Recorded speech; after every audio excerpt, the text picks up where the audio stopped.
Big Shook, Big Shook. It's really real right now. Mr. DL. 2, 2, 2, 2, 2, 2. Who's off? I could just lose your mind. You ready? Oh yeah, we're good. Yeah. All right, I know. Keep your hat on. Now I'm gonna fuck with you. Oh, yo. We got the same haircut. We got the same haircut. Show me. No. Because if you let yours go, you're gonna have a ring around there. I don't got no ring. I know I shave it. I shaved that shit, man. Hell yeah. I don't got the. My shit is like my shit grows in. It just be like mad recession. But when they ask me for IDs when I'm at the liquor store, like I just take off my hat like this. That's how I get in. That's how. I tried that yesterday. Cool, it didn't work for me.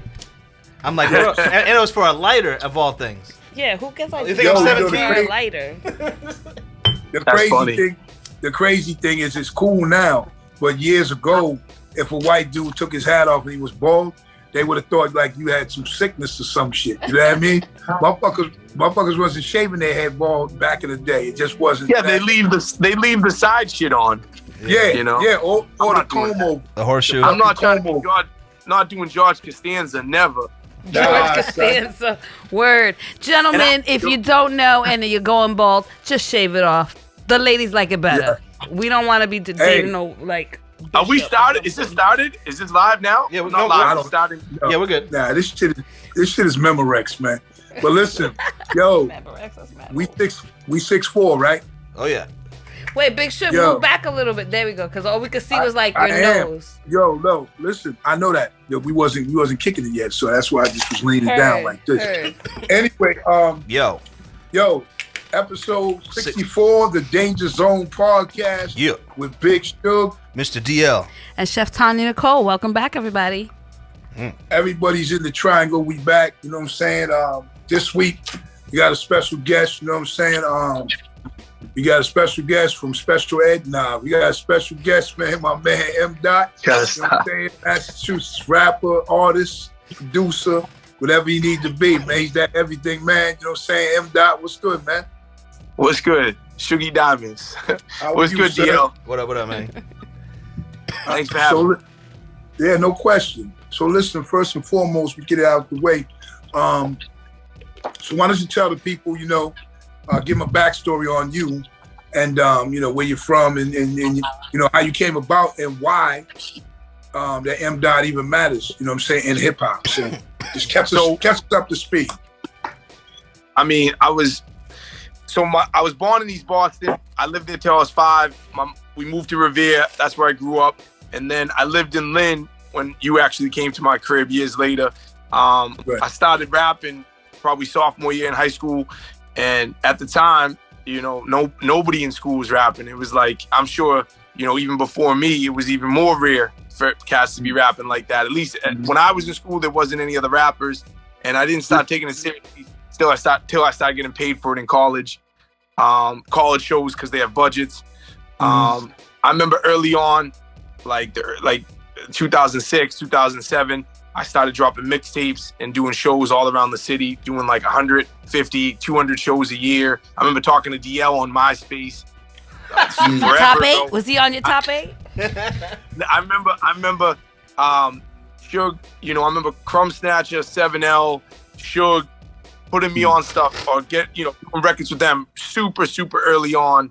And I was a huge fan of Gangstar. I still am, obviously. And to be working with cats like that, as like back then, younger kid, just like a fan of hip hop. And then I started to establish myself, and we're at 2010 or 2009. I went to Europe, and I did a show. It was supposed to be me and Crumb. Crumb couldn't go. I ended up having to fill in. And I made a good impression there, and then they kept on bringing me back. Fast forward till now, and we put out some projects. We won some awards. We did, we worked with some crazy artists, legends, and Suge's one of me and Suge. I looked at the board yesterday. We have like 15 songs together. I don't know how many are out. Nah, right. I mean, okay, so let me run you back a little bit. So you find yourself in high school, you're starting to rap, you know what I'm saying? right? And you're white. You know what I'm saying? So, And you're white. So I didn't know that. I didn't know that. Actually, I see it. I can see it. Yeah, because he grew up in East Hey. Boston, Revere, Lynn. It could Listen. be confusing. Thank Yeah. A lot of people think I'm Puerto Rican, so I can kind of be. Because the light skin, But I'm if they're Yeah. light skin, they'll be Yeah. like, oh, he Puerto Rican. people think I'm Cuban. I mean, it's what it is. My So listen, name is Cuban Pete. Yo, on the other side of the coin, so what I just said, so it's just the way it is. Like, so people want to look at you differently anyway because you're white. 100%. You see what I'm saying? So was it natural for you? You know what I'm saying? Like, did you find yourself and understand that it was, the job was to make these rhymes that made sense, but also riding the beat and also being accepted by other rappers, you know what I'm saying, at that time, locally or whatever the scene was, That's the best question, because that shit is the realest shit when it's not my culture. It's not, I didn't, you know what I'm saying? Like this shit, I'm a fan of the culture, but the thing about hip hop is it can connect with everybody. And that's what made it so dope for me, is like, man, I love this so much. My mother played soul and funk records when I was a kid, and that stuff is what hip hop was sampling from. You know what I'm saying? Right. Like, so it was records that I loved as a kid, and I just wanted to contribute and do, write my music and have my part in it. And it was difficult, and I did feel like it was a longer path. But then once you see the work we put in, you see the performance, you hear the records, it's undeniable after a period of time where it's just like, he's not going away, and then the reverse effect happened, where as I got older, now everybody raps, you know what I'm saying? Right. So, like it's the opposite. Now it's like, you know what I mean? Like, it's like, yeah, but like I said, it was something where I had to show and prove, and it took a long time, and I've gotten better and better over the years just by trying to perfect, what I did, what I do, Well, you're so being that where you come from, we grew up in that, and with that. So how was it for your parents when you started rapping? Like was they like, what are you doing, or Michael, what are you doing now? Yeah, So I mean, what you like, you've met them, and it's like, they're just good people, but they always said to me, you gotta do something else. You gotta do something else. Something to fall back on. And I did it for, 10 years, where it was like, I was paying my bills. I was, touring Europe. I was doing everything where I didn't have like a real, like, everyday 9-to-5 committed job. And I was working my ass off, but there's no pension and annuity, and everyone kept on beating that into my head. And it's like, I never fell into that trap. I still wasn't going to stop, because I said to myself that I knew I could do more. And I'm making the most I've ever made. Like, and now I have a job. I mean, with music, I'm saying now it's like something that is on my side, and I'm making more with it than I ever have, Right. It's crazy because you have people on the show. Shout out to m.dot and a couple of others who, they hold, like someone that said to him, yo, you be rapping, what you doing at the hospital? Because he does, call it something with sterilizing the instruments at the hospital, and he did a lot of film from there, a lot of online stuff, and shows, Instagram, what have you. But someone said that to him, and he said, yo, I still, do shows, I still be traveling, whatever, but I got benefits, and I got this, and that, you know what I'm saying? So it's sad. He broke it down. Go ahead, what was you saying? No, it's sad when you see artists like Craig Mack, or you see artists like Black Rob dying in hospitals, and they're like withered away, and it's like, they seem like they don't have much.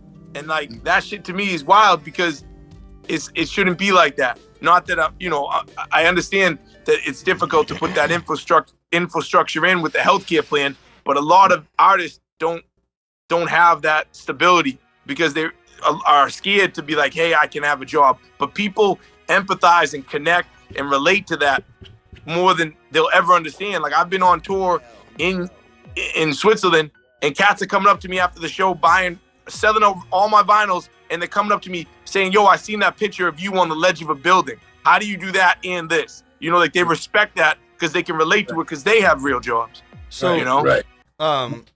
You were saying like that you felt bad for Craig Mack and Black Rob, and there is no pension plan in rap, and that is true, but there's also terrible spending habits in rap.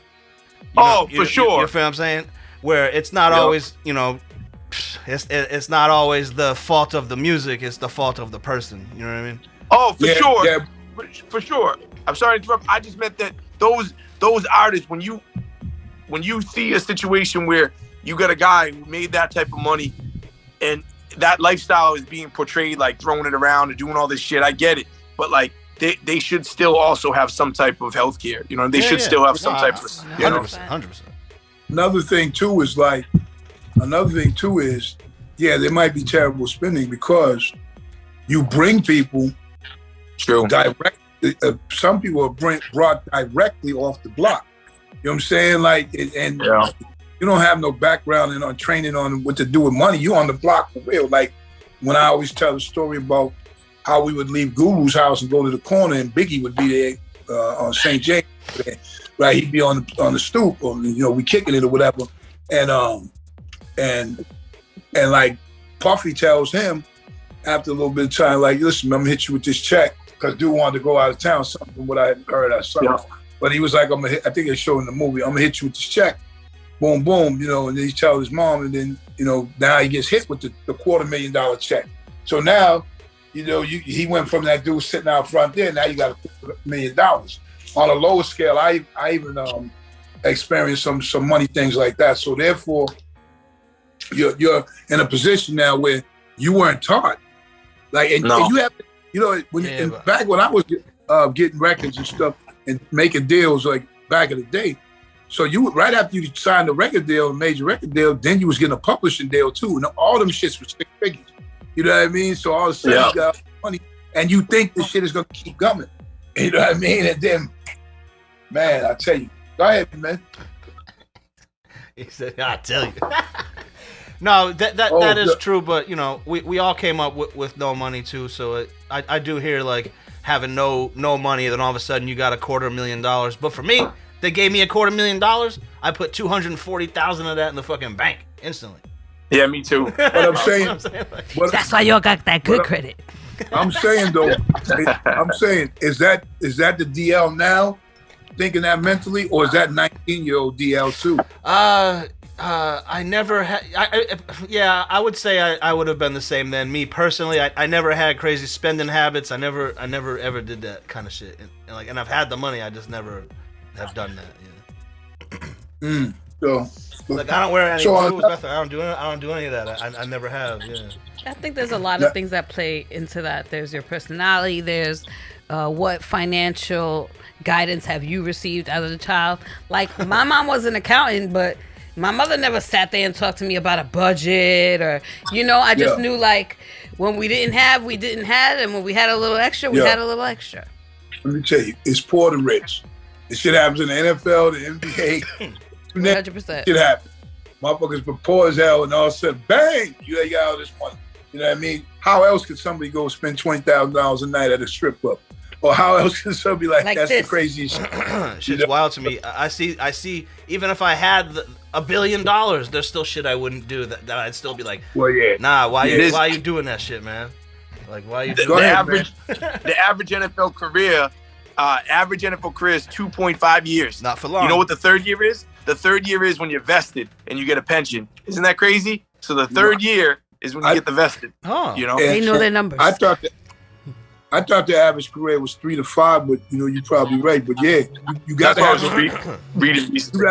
you got to have those 3 years though to get that pension for life. Yeah. For vested, for to be vested. But think about it, 2.5.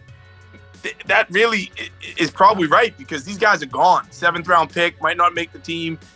After the second year, see you later. They don't need him. You know what I mean? So yeah.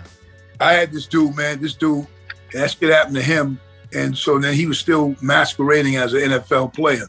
Rest in peace, Big Bill. He was big as hell, but he still had motherfuckers thinking he played for the Rams and all types of shit for like a few years, like, you know, because you know what happens too? There's a damn there's a Source magazine edition from a few years back that had everybody on the cover that was in jail, that was a rapper, right?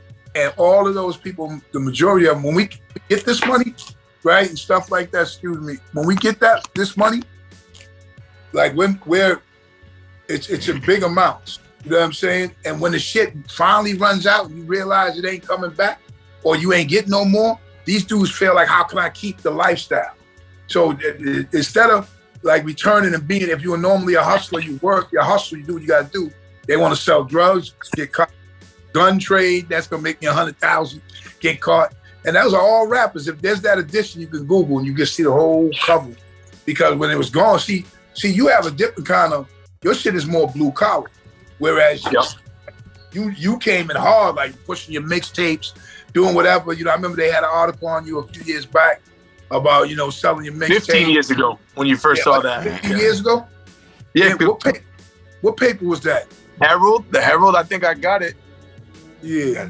I think I got it right here. Can you see that? Does that show on the camera? Yeah, we can see it. Yep. I remember that because, you know, I remember that when it was talking about how you was, and you were going hard, like daily. Yeah, man. I was selling my own mixtapes. I was booking my own shows.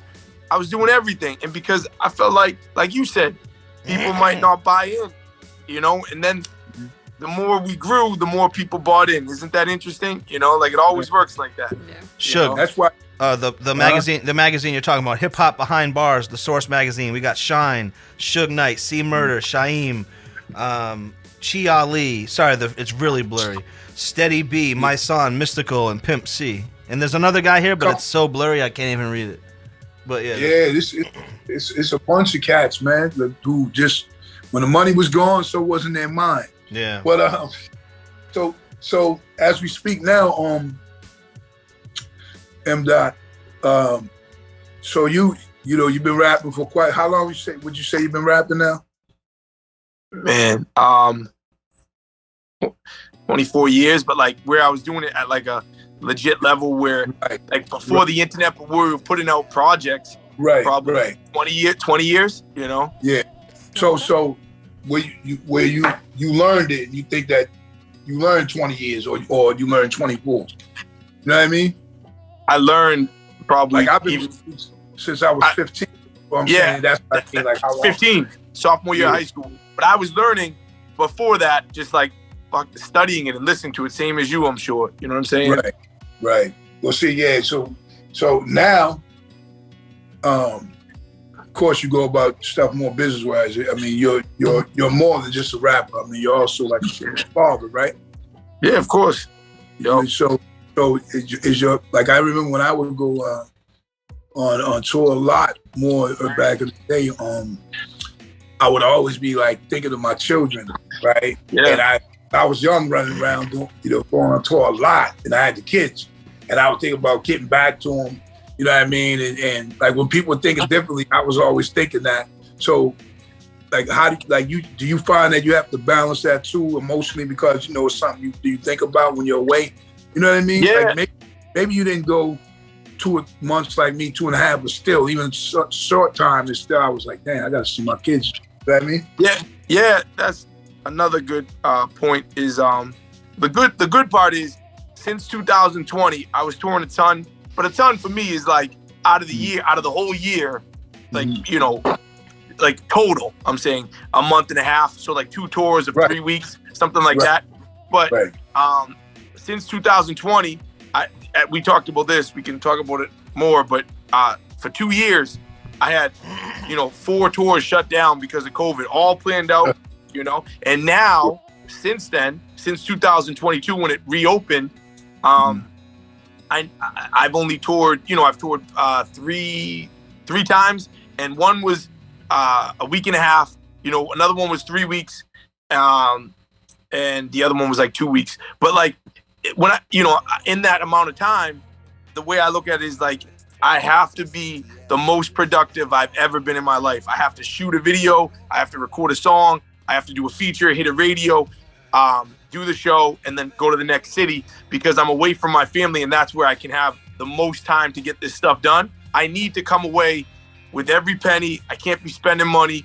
You know, I'll tell the promoter, give me more money, and I'll cover pay me more, and I'll take a bus instead of taking a plane. It'll be 7 hours, but I'll get more money. Give me more money, and I don't need you to, you know what I'm saying? Like, I don't need a fancy hotel. You know, put me here. I want to take home the most money humanly possible, and that's what I think about, you know, because that's the mindset where it's not a vacation or a party. I'm not missing shows. I'm not burning bridges. You know, that's why they keep bringing me back. I'm not, you know what I'm saying, like flaking on stuff, and I'm exhausted now. As I'm getting older, this shit is brutal compared to when I first started doing a long travel and performing, you know? I mean, we'd be on bus where, you know, we was heavy touring, but we'd be on bus 20 hours and shit like that. Wake up in the morning, drinking Bacardi and smoking blunts, right? You know. But see, with me, I can't do it anymore. I'm a little different. Now it's like protein now. shakes and tea. Yeah, I'm a little different now myself.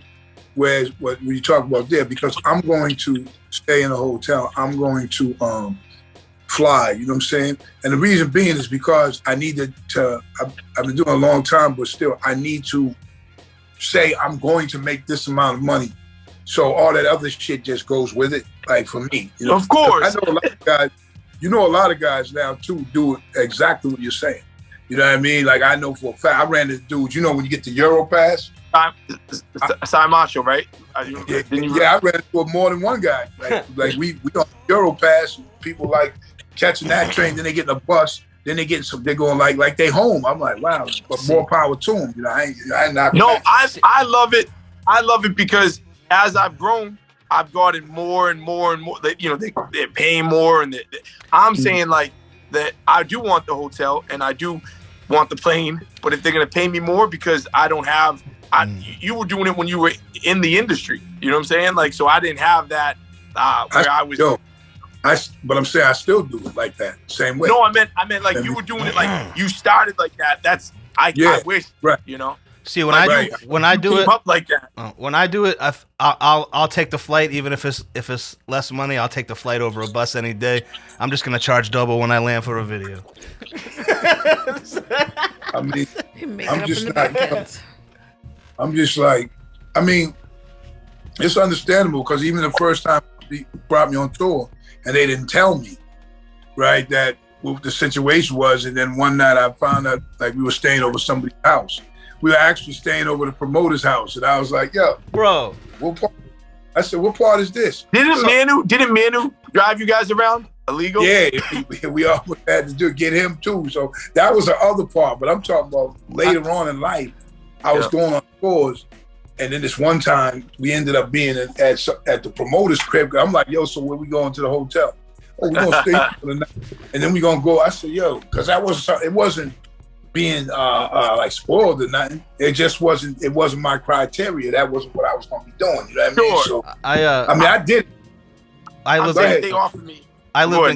lived in California one time, and I'm not gonna mention any names, but a rapper came to my city. And he asked me straight up, like you're saying, he was like, yo, the promoter didn't get us a hotel. Can I crash at your crib? And I was like, I mean, I guess. And he goes, oh, there's like 12 of us. I'm like, nah, I can't do it, bro. The way it was for me was the fact that, the dude who hooked the tour up, he knew that though. But he ain't tell me, because you tell me that up front, I'm gonna tell you now. Yeah. No way. So he went, and he was like, "Yo, they're paying us so and so for this." I said, "Yo, that still, you know what I mean?" And I stuck it out for the night. Plus, I knew the promoter, so I was like, "All right, cool." But I know I'll never do that again. Yeah, you can't get a good night's sleep, like sleeping somewhere like that. Like you're gonna be sleeping with one eye open all night long. You know what I'm saying? Yo, First of all, now we was cool because the people around me were cool, but it was bunk beds and shit. First of all, like this woman, a grown ass promoter, you got bunk beds in there, so I don't know what the fuck that was. They're used to doing this, so they're like, hey, we should invest in bunk beds and we can rip twice as many rappers off. Word. That was Airbnb before Airbnb. You feel me? That's the surprise Airbnb. Oh, man. Y'all got any questions M.dot there? Yeah, like I noticed that do you travel with a video guy? Because I see when you drop videos, they're always in like random ass places. Yeah. So what I was gonna say is, a lot of it, like, especially with that, is when I go through the town and I do the show, I coordinate ahead of time with like somebody there to, like, if they want to do a feature, and I'll meet their director, and I'll say to him, "Yo, shoot something for me off of my record." Yeah, that's a fact. That's how we have all these videos, and they're excited to shoot it. Yeah, so I'm getting a video off this, and they're like so excited about it. And then I'm helping them edit it and stuff, and it's just like I look at that as like the best system in the world, where I can shoot a video in Switzerland, in Austria. We have 5 videos that we shot their last tour, and I'm getting them off of like them giving me a video just because I tell them ahead of time, I want this, I want that, what's the most feasible, and even with the hotels, I stay at a hotel or I take a bus. I'm saying to them, yo, I want more. I can manage around the other stuff if I can get more money, because mentioning the kid stuff, that's my priority, is bringing home more money to them, especially me as an independent, you know what I mean? I feel the same way, so I let it be known, I always brought home the most. I know you do, man. Come on. But hold on, this is what I'm saying. Me. This is what I'm saying. It wasn't just like just the shows. I'm just gonna leave it at that. But I'm just I maximize for real. So I understand that shit. Little trust me. Ooh. So I'm saying Suge was known for the as all of us are entrepreneurs, it was that entrepreneurial spirit. That was my mindset. That was my mindset then too. The same as you, just for some more shit. We could cut this story if you want. But what I heard about Suge on tour was little things that made me laugh. Were like he'd show up early to the venue and take the rider liquor out of the dressing room, and then go to the promoter and be like, "Hey man, there's no liquor in the dressing room." Well, but nah, you can keep that in there. You can keep that in there, but that's still not accurate. Oh, okay. Because I was the demander. So what I'm saying, if there was one in there, I'm gonna tell them. Yeah. We need 5 more. That's what I was. You know what I'm saying? I was never doing that. Now trust me, some of the big expensive ones, I would pack them and take them back to the States. But that's the hustler. That's the hustler that we are. So similar. Dude, so similar. I'll leave. You gotta leave with food. You leave with everything. Yeah. If it's in your right, you deserve it. One thing that I thought you was gonna say, DL, because I did go to the venue early, but I used to go to the venue early because I would get backstage passes, all access, a bunch of them, and other passes, VIPs and shit, because all of our shows were sold out. Yeah. You know what I mean? So all our shits were sold out. So I'm getting, I'm gonna get you in. Yeah. So that was part of. So think of how much money that was. Every day I'm hustling. You know what I mean? That's just one thing. So I'm just saying. Well, just look at how much people pay for a meet and greet.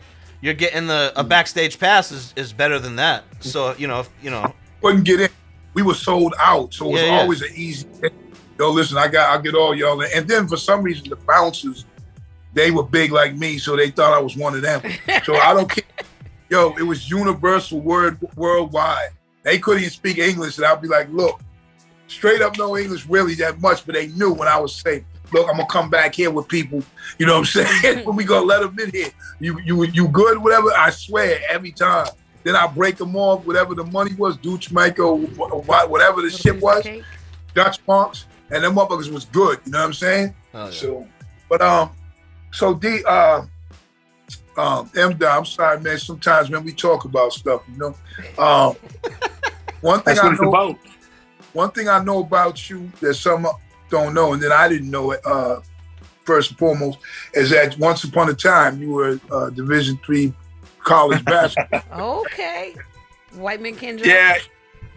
Yeah. I mean, a long time ago, but yeah, I played ball, and that shit. That's where Sugar, a lot of the hip hop stuff connected with me when I was playing basketball in the park, when I was playing at, Washington Park in Roxbury. You know what I'm saying? Like, and that shit. There's an element, obviously, that hip hop is woven tight knit with basketball. You know what I'm saying? So, yeah, that was a huge part for me. It's crazy because I had two people in my life that said they played basketball, right? Before, and I was like, yo, this motherfucker ain't playing no basketball, right? Like both people. So one was you, and one was this other dude named Ralph. And each dude, like I went to your crib, so I seen write-ups and different shit you had. Plus you had the video of playing ball. You know what I'm saying? So that's how I seen it. Now he's about 400 pounds now, 6'5", something. So when he told me it was more, I was like, he telling me and my son, yo, I was ridiculous. I'm dunking, windmilling, everything. Then we see a video of him. It's amazing, right? And you know the question I asked? He said it's amazing what you used to be able to do. Yo, he's about 4 something now. You know what I asked him? So I couldn't think of anything else to ask him but like, yo, you miss being up there? Like I really asked him, right? Because I mean, he was a high riser. And like now he's like 4 something. Like, you know what I mean? It's crazy, man. But are you a big fan? Are you a big fan of basketball? I'm not as much as I used to be, because I don't like the game as much. Like I don't like the flopping. I don't like the all threes. I watched the Celtics game yesterday and it was all 3-pointers. Just meaning I like that grounded out basketball from the 90s. And and it's not that I can't adjust to it. I don't appreciate it till the playoffs. I think 82 games is a lot when you have teams that there's like an 8 seed is not going to win the chip. It's just not happening. There's going to be a 1, a 2, maybe a 3, but that's it. Actually, it doesn't even happen like that. It's usually the same 2 or 3, 4 teams that are in the top 4. But I like football. That's number 1 for me. Like you, that NFL, man. That's what I love. That's the only sport where I watch every game. So is there a reason why when you was coming up that you played football? You played basketball instead? I played football until sophomore year, and then the basketball coach was like, "We don't want you. We want you playing just basketball." They made me captain, and they wanted me to play just basketball. I was pretty good then, and they were like, "We don't want you getting fucked up," because I wasn't big, So I was I'm 5'10", so it wasn't. They just were like, "Yo, we want you playing basketball." And then I went and played in college. Listen, I miss that shit. I know if I play now, I might get fucked up, get injured and shit. I can't have that. Right. Well, now that's crazy. It's like I always played in the men's league up to a few years back. Calvin Boulevard. I played in that shit too. You keep on. First of all, it's kind of crazy for some of these men's league because they keep stats and all that shit, and you be really seeing dudes trying to like, yo, I average 20. I'm like, yo, come on, man. I'm just out here trying to play ball. You know what I mean?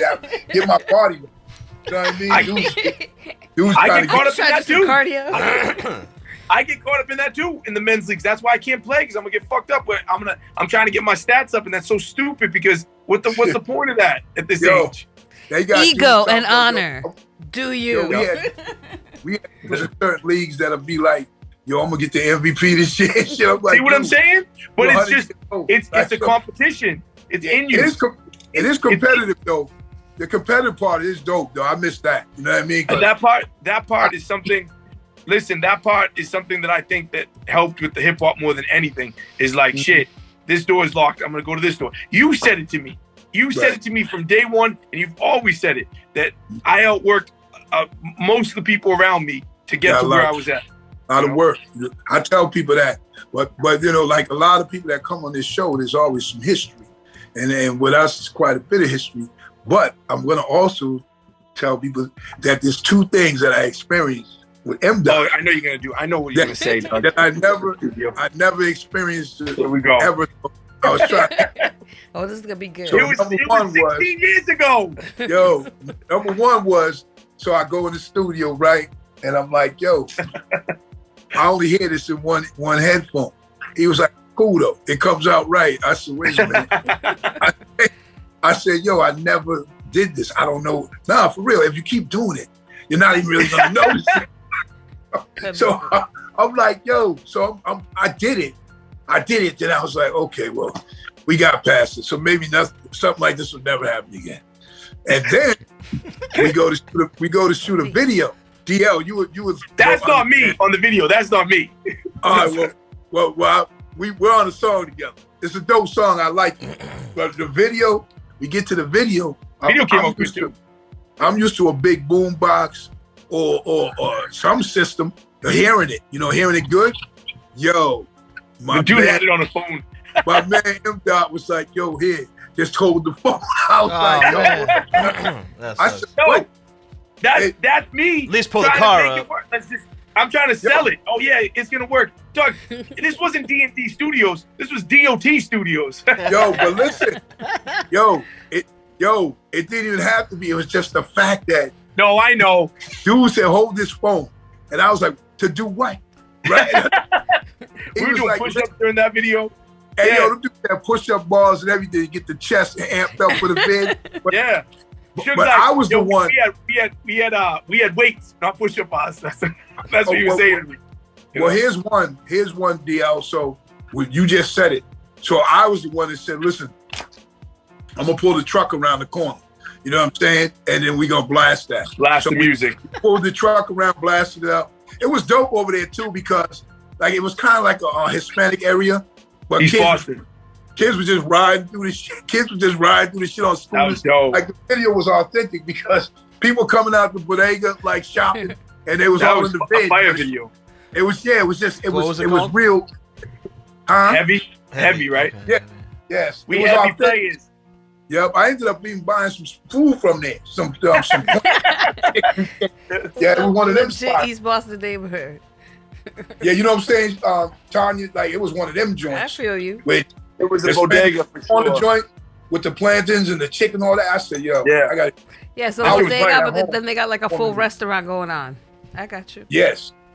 Yes. So listen, man, damn, man, it's really not a whole bunch. Maybe Tanya, you want to ask him something too. Oh, thank you. He said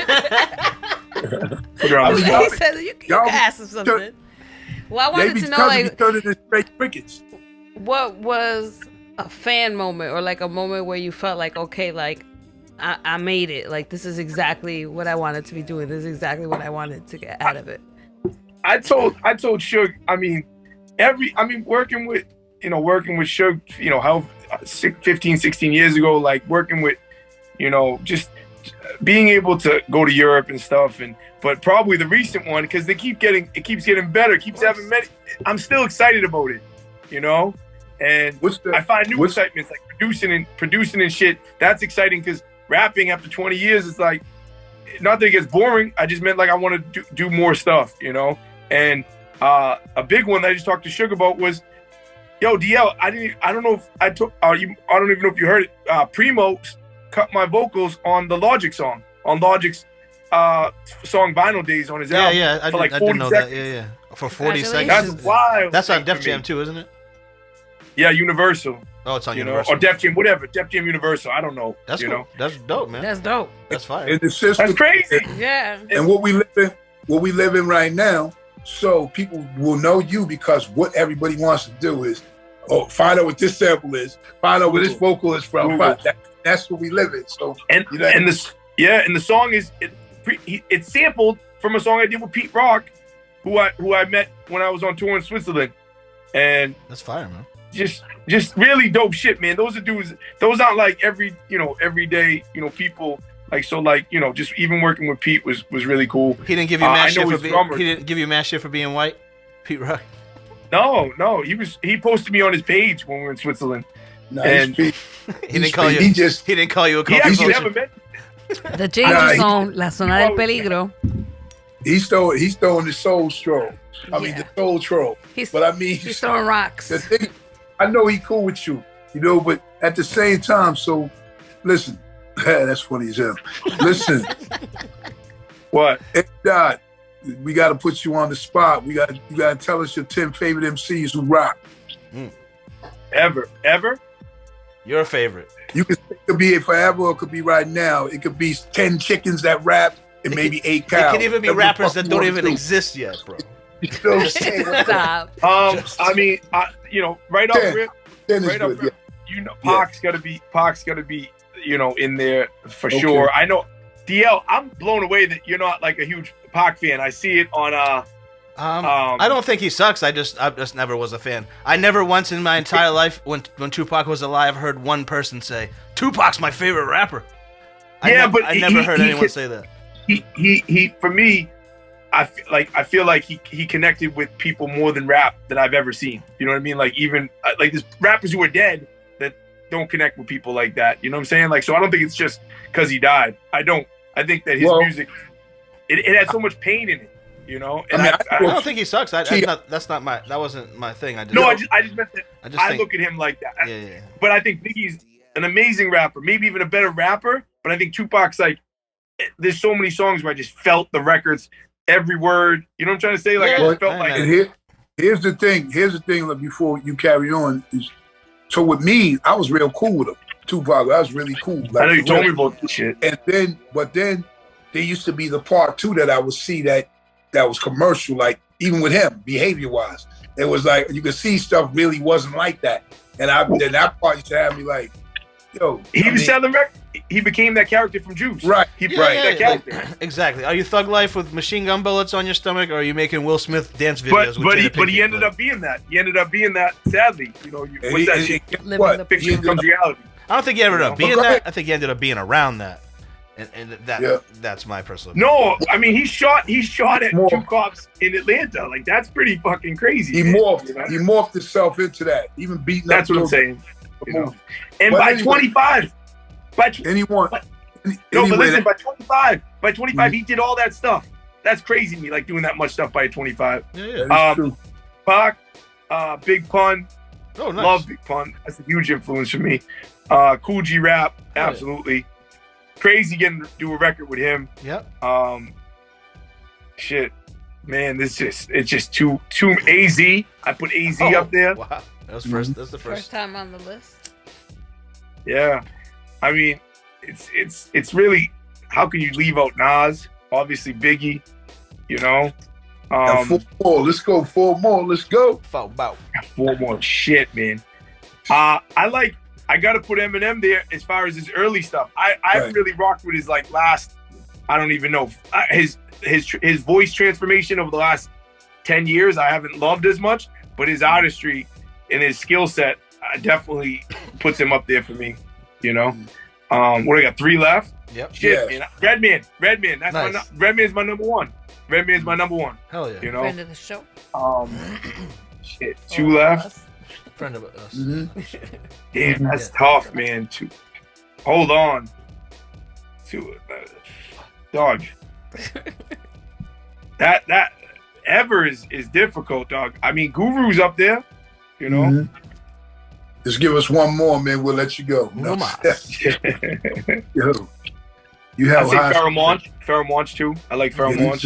That's the first 2, but dope. I think dope. That's 10. That's 10 right there. Bro. I got a quick question before you go. What's your favorite collab you've ever done? Like that you're most excited about? Because I know you collab with a lot of people too. So. The Cool G Rap one was super dope because Mighty VIC is my homie. He produced Boomerang for Pun, and he's like my actual friend. He's a good guy. You know what I mean? He's not like industry act, like obviously plenty of guys are like that where they don't, change when they get success, but he's always been good to me and he kind of facilitated all that. And then he got Eddie Sancho to mix it. And then it was on Rock the Bells for like 4 months, like on their daytime rotation. I don't know how it snuck on there because we send it out to DJs. So that one really hit for me, especially since I think Cool G Rap is all of my hero. Like, you know what I mean? Like, I feel like all the generation that I love, they looked up to Cool G Rap. That's a good point because I think Cool G Rap is great too. He changed how people put words together over a beat. Correct. But I feel like a lot of people do say what you just said. Oh, he's one of the greatest because the rapper that they actually think is the greatest. Correct. Said that he is the greatest. You know what I'm saying? Like So, Biggie, Nas, what's up? You know, they all look at Big Pun. At least I remember Big Pun. Pun looks at Cool G Rap. You know what I mean? Yeah, like yeah, that. yeah, definitely. So, oh man, Black Thought. If I have a bonus, he'd be up there too for my top 10. You know? Wow. Here's another thing too. So a lot of people resonate with like not just rapping but gangsterism too. Just the gangsterism, and that's really how he was spitting. Like he was spitting shit like that. He wasn't spitting, he was spitting crime shit, stories, guns, gunplay, hustling, and with the syllables and flow. And, So, but that was his topics. You know what I mean? The way he spit, and so in his flow. So that was his of his own. But respect that. We respect that. We respect that list, man. Shit, and basically, like, also I like the fact that one thing about m.dot, if people don't know, there's been several times after I met him that he reached out to me, telling me like, someone wanted to do this or we collaborate. And over here from Europe, somewhere in Europe, and different shit, and which was dope because like that's networking, but it was always fly. It's something that's still banging basically today, like, you know what I mean? So, and I appreciate that too, but that's a spread like of hip hop, you know what I mean? And the way, the way things are, like today, are you listening to any of the new hip hop, so to speak, or you kind of still in your lane of listening? Or? I don't listen to a ton of hip hop. Meaning like I listen to like a lot of. I got my records here. I listen to like a lot of like old records now, especially when I'm producing. But for the new hip hop, who I've been fucking with is the kid who died. I really, really think that kid XXX was really talented, man. And that shit, he did horrible stuff, and like I get it, but his artistry, I thought he was super talented, and what a terrible, sad dude, 20 years old, and he was the #1 on the charts with the entire industry, all the blogs. I remember blackballing him because of his incident, which I don't co-sign. He had a domestic incident, and like his music was really good, and he wasn't just a rapper. That's what I like too, And dead at 20. Here's the troll question. Did you like him before he died? I had no, it's still fucking heard. I had heard one song, and I thought that it was unbelievable how he had an entire crowd, like 80,000 people. It was at a festival. Well, just moving. I will say his generation definitely compared him to Tupac before he even passed away. So he was. That's what I'm saying. He was that for those younger kids. Like that was brother. It's in him. You could see it. There was like there was a pain and darkness, like in his, like he had emotional issues that you could just feel. And and I saw the documentary recently, and I was blown away how quick his life was. Quick. Yeah. Then he comes out of jail, and then Drake took one of his styles and literally spit the whole style on the song. And it's just crazy because the kid that's always fascinating when an artist can move that many people. Yeah. You know what I'm saying? Like, so that I always find that with it just being seemingly themselves. Yeah. You know what I'm saying? It's like Rick James. So with Rick James on another level, he was in prison, and Hammer put out "Can't Touch This," and that shit blew. And Rick James ended up winning $7 million. Like, oh shit! And that. So when he got out, he got high right away. And so before you know it, he was gone. But I'm just saying, it's crazy how one moment at the top of the world, and the next moment. But anyway, man, listen, it's been great, chopping it up with you, man. You know what I'm saying? I'm glad you could come through. I'm sure, there's something you guys probably want to ask, but I just want to say we appreciate you coming through. You're my brother, man, and DL, you're my man. We got to, I'm excited for what we got coming, and I'm excited. Someday, DL, we got to shoot something. It's been, you gotta do that verse for Hectic that he been waiting on for 2 years. Yeah, let's do that. And then come by. Yes, and it's a pleasure, guys. it's great timing. We got the album dropping, Ego and the Enemy 2 and Eric Sermon, the single we just put out. Oh yeah, I saw that. Yeah. It's a major look for us, man. Like, Pete Rock, obviously, and Black Milk, Ill Mind. The timing, some heavy production. The timing of the Conway feature was good too. I don't know how long you had that song in the chamber, but so let me before I go, one thing I'll tell you all, and this is some real shit. Just like I say everything, no embarrassment. Like, that was the producer's song that he got from Watts.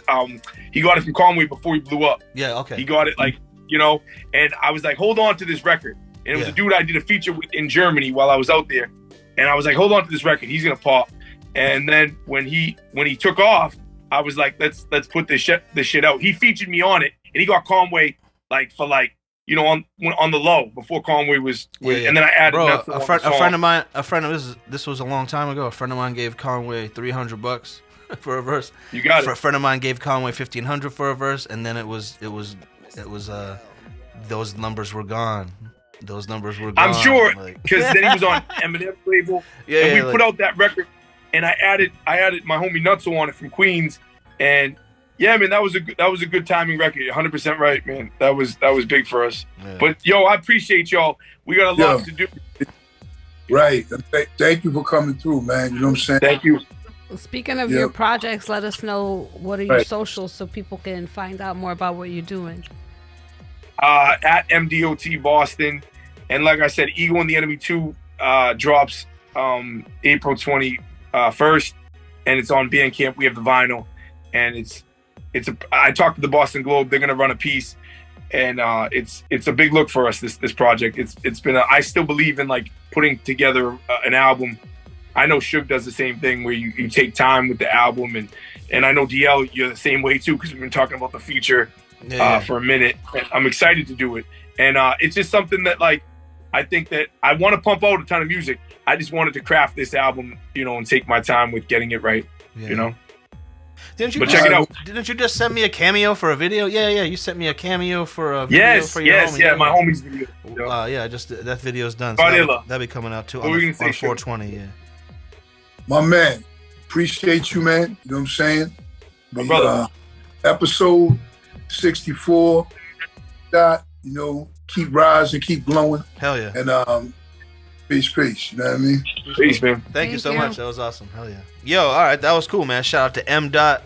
I've never worked with m.dot, but Suge said that he did 15 songs with them. That's what they said on here. I think he was on set of one of your videos that I did, Suge, but I never worked with him on anything. Yeah. Could have been possibly, you know what I mean? So, sad news. We'll start with some sad news. Everybody, we're all Coolio fans, and they finally revealed his cause of death. And he overdosed on fentanyl, heroin, and methamphetamine at the same time. So it's just, man, it's crazy. It's crazy. Like, it's so crazy because I had so many people pass. Behind those drugs, like, dude, that's some hardcore drug doing right there. All three of those at one time. But even in the industry, you got people, man, with the syrup thing, but also with the heroin and different shit like that. So it's very sad because, like, people are beloved and all that anyway because of what we see, as artists or entertainers, and people embrace, some people can't let go of their trademarks. As we know, his hairdo was getting smaller and smaller, but he still tried to keep it as long as he could. God, he just had antennas. Danger zone. He just had antennas left. He had like 2 left. Rest in peace, man. But damn, my heart goes out to his family and fans. 100%. Like, I liked him personally because we personally hung out. We personally built like quite a few times, and so, dude, it hadn't been a lot of years, but I mean. The days when we were always all touring, a lot of conversations, a lot of hanging out, man. Yeah, but I always thought he was good. It's, as we know, like we got our man Slain, who has the recovery center and works with recovering addicts, who's also one himself.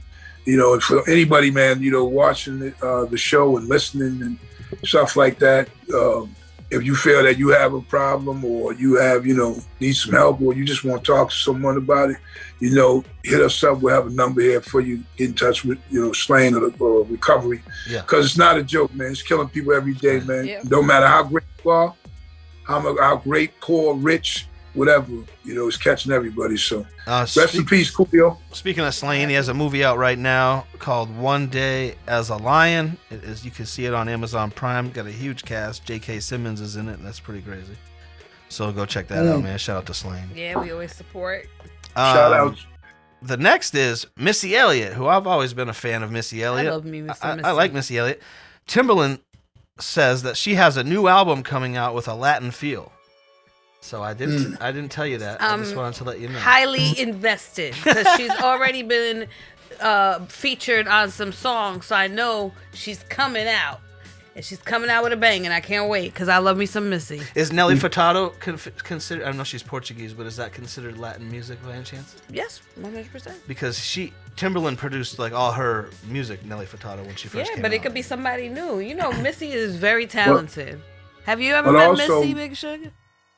Yes, it also because Missy also besides being a singer, she's also a producer. So right. her they rock their little thing. Like she really knows music, vocally and musically. So, so we'll be on the outlook, look out for that. Also, it came out this week that Snoop Dogg wasn't a fan of the song "Hit 'Em Up," speaking Tupac. Oh yeah, because he was obviously Snoop Dogg was cool with everybody, Biggie, Puff Daddy, everybody.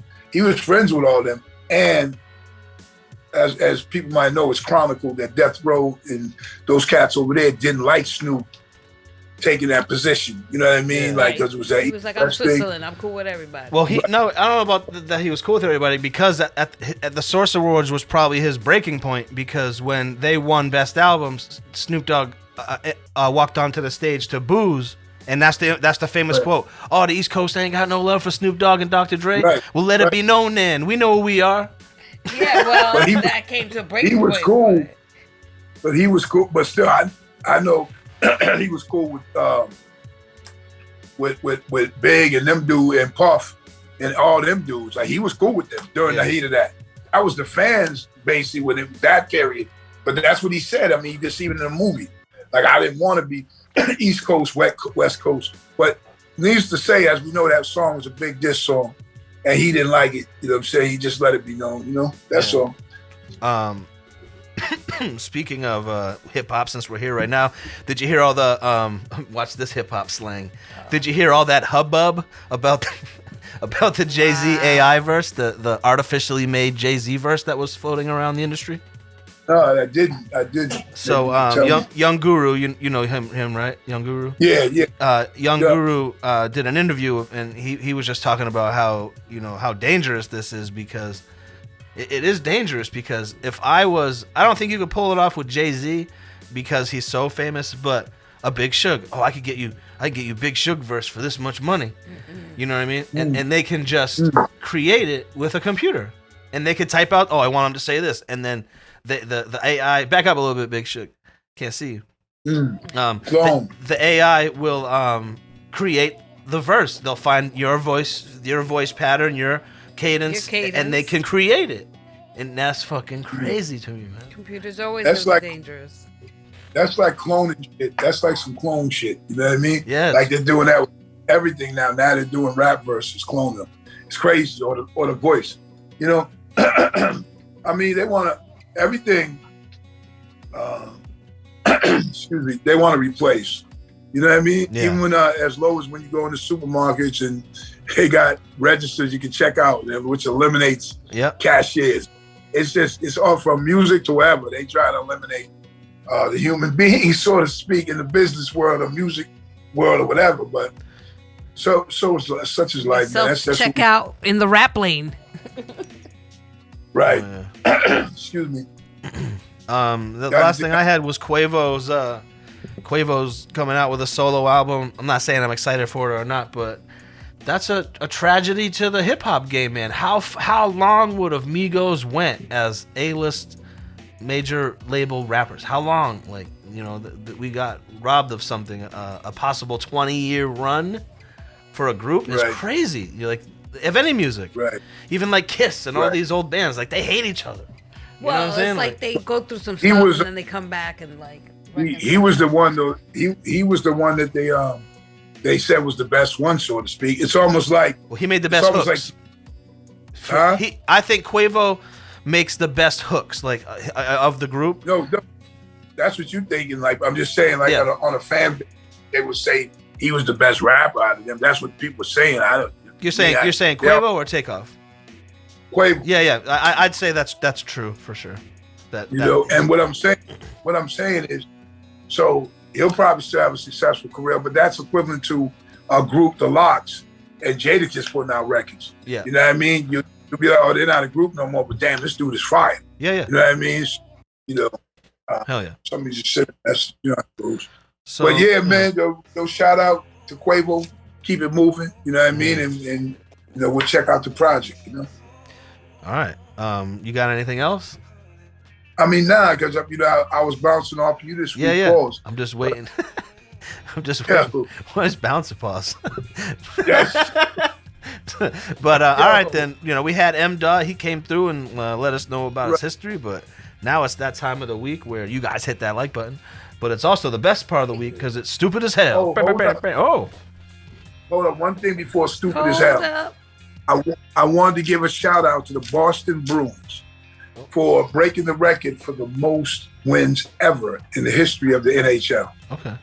They've actually surpassed it now, but I think the record was 62, which they tied. Then last week they passed it with getting 63, and now they're at 64. They're almost at as many episodes as we are. Yeah. And Pasternak, shout out to him because he had 60 goals. The last 60 goal scorer for the Bruins was I want to say Phil Esposito, and that was in the 70s. You know what I mean? Yeah. So these records have been like old records. That record was them with that win total record. That was only matched to the Montreal Canadian teams. They had the greatest players on them teams back then. And that haven't been done all these damn years until these guys. So shout out to them. Now, it doesn't matter if we don't finish the deal. So now you got to go and win the Stanley Cup. They do that, it's the cherry on top. Immensely. Well, it still matters, but at the end of the day, it's going to be a record that's going to have to be broken. So that record will always matter. There'll always be a team. Right. We got to win 61 games because the 2023 ball. You know what I'm saying? But I hear what you're saying. Like you gotta go win the whole thing, or no one's gonna remember until it's a fact that's brought up on a random hockey games like every once in a while. Yeah. Like the Patriots when they went undefeated and lost the Super Bowl, then it's all trash. Oh, who'd they lose to? I forget. To the Giants. Oh, the Giants. Yeah, but that's how many Super Bowls they went to. Hey, it's good. They deserve that. Tomlin got sick. Yeah, it is what it is. But at the same time, I want to give them that shout out. The playoffs have begun. And shout out to the Celtics who will be playing Atlanta Hawks, starting this weekend. So the Atlanta Hawks eliminated Miami Heat. Excuse me, they eliminated the Miami Heat actually last night. This is taping, but last night. But shout out to not even my favorite baseball team, the Houston Astros, who are 11-0, and they're just beating people. Like nobody's scored run.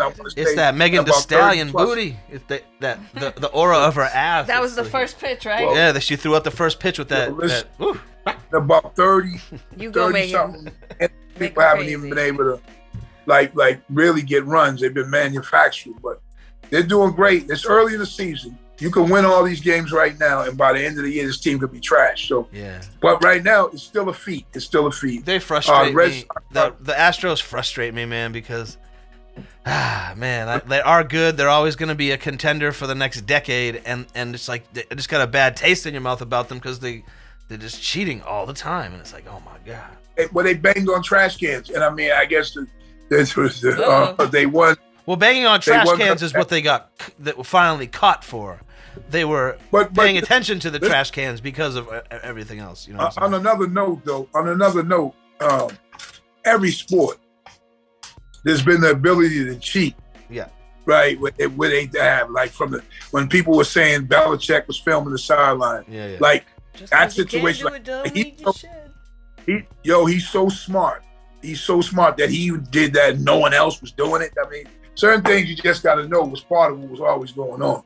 But that connects to my stupid as hell this week. Uh-oh. Right? Bam, bam, bam. So, stupid as hell this week involves a basketball team, but an athlete.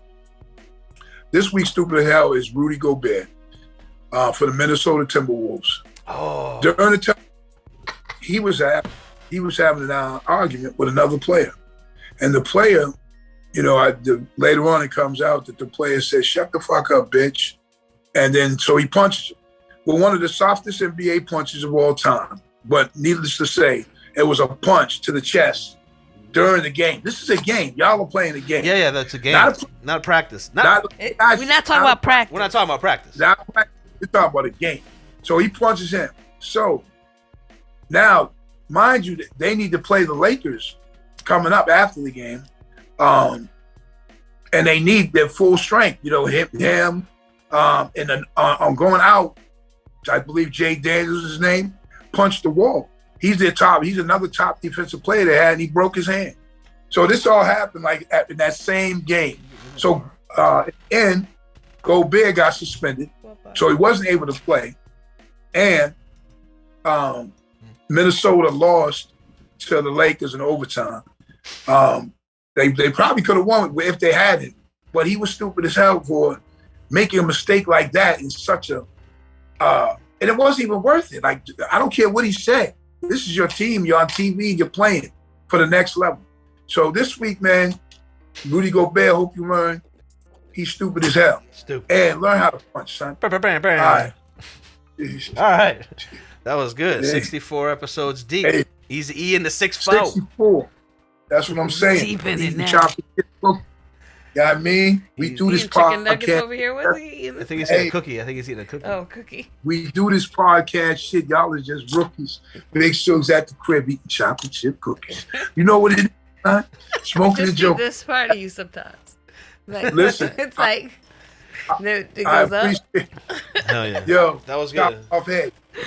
Hey, listen, so it's another great episode in the books. We appreciate everybody tuning in. Hell yeah. If you don't listen to us wherever you get your podcasts or watch it, we need more people all the time. Just keep tuning in. Pass the Share it word. with your Let them know. homies. Let your homies know we share got a funny with- podcast with dope ass share with guests your and all that. Just share it. That's all we ask. Wait a song. Remember, excuses have no purpose, so don't make them. Don't make them. As we grow, we glow. You know what I'm saying? Like, so, we just trying to keep it going. All right? Hell yeah. Appreciate you. 6-4 in the books. Peace, peace. Peace. Oh, 6-4. You know what I'm saying? We riding out. All right, On my dark days, I chopped crack on a regular. Ran up in spots and clapped on a regular. Took big fat ass stacks from the register. No matter how hard they tried, they still couldn't measure the hard I have.